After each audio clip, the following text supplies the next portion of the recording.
Hi, teachers. This is your second grade social studies virtual content specialist here, and I'm going to give you a little bit of a few ideas or strategies to wrap up the first 3 days of Unit 4, looking at three communities and their features. The focus question is, what are the three types of communities and what are their features? And the lesson objective is demonstrated understanding of urban, suburban, and rural communities by identifying resources and activities available in each community. So this is from the Passport for Social Studies. We want to make sure that they are gathering, interpreting, and using evidence. So developing questions about the community. So we'll be going over that and talking about ways to spark a rich discussion. And recognize different forms of evidence used to make meaning in social studies, including sources such as art and photographs, artifacts, oral histories, maps, and graphs. So we will be going over that as I'm giving you a special tool that you can use to have your students review their understanding of the photographs they looked at, and then also helping them identify similarities and differences between the communities. So over the last 3 days, your students had a lesson on identifying rural, suburban, and urban communities. And I created this special tool that you can use together and you can use in present mode as a class. And you can formatively assess your students, take a pulse, and see how your class is doing in identifying urban, rural, and suburban. Okay, so here are the images, and you can click on each image and then it will reveal the answer. Okay, so rural, suburban, then you just click back and it'll take you back to this slide.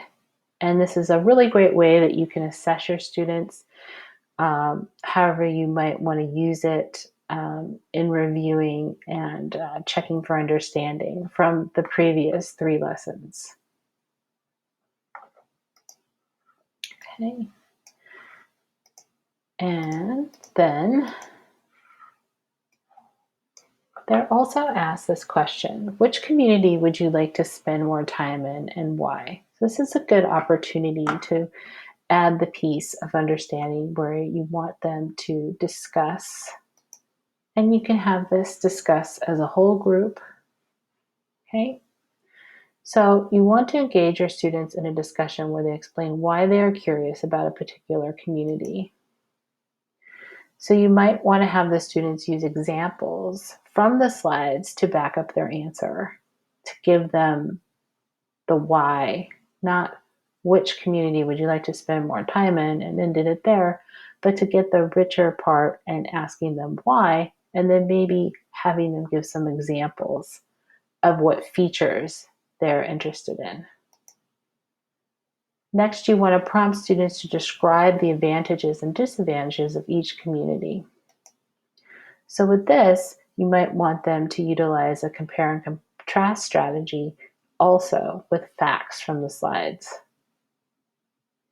Well, a city is very noisy, and that would be a disadvantage, and the rural community is very quiet, would be one of the examples where they're using facts from the slides.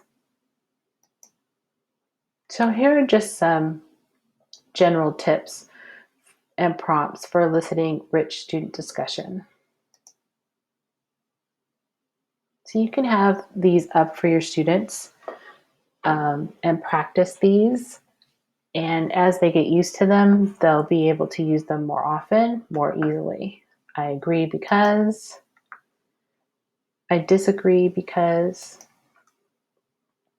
I would like to add on to what so-and-so said. Why do you think that?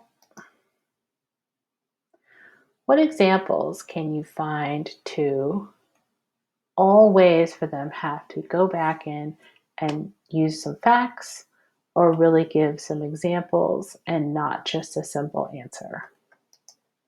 So the last piece of this final lesson, you're going to help them chart or their independent work, but they're going to be charting the urban, suburban, and rural definition. So that'll be in their slides. So you might want to help them see how they can find information in their slides and that skill. And then the use of natural resources.